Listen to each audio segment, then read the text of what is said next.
French President Emmanuel Macron won re-election on Sunday, defeating his far-right opponent Marine Le Pen by a comfortable margin, heading off what would have been a political earthquake. In a speech below the Eiffel Tower, Macron acknowledged those on the political left who voted for him reluctantly, only in order to prevent the far-right candidate from winning. Many of our compatriots voted for me not out of support for my ideas, but to block those of the extreme right. I want to thank them, and I know that I have a duty towards them in the years to come. Macron supporters cheered and waved French and EU flags as the results rolled in. On the outskirts of Paris, dejected Le Pen supporters booed the election outcome. Farther north, Le Pen fans expressed unbridled anger as they view Macron as an elitist with contempt for ordinary people.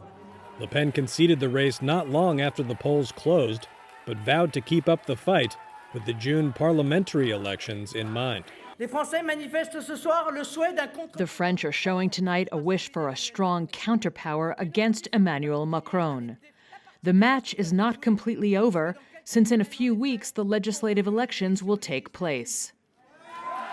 Opposition parties on the right and left will immediately start a major push to try to vote in a parliament and government opposed to Macron, whose margin of victory looked to be tighter than when he first beat Le Pen 5 years ago, underlining how many French remain unimpressed with him and his domestic record.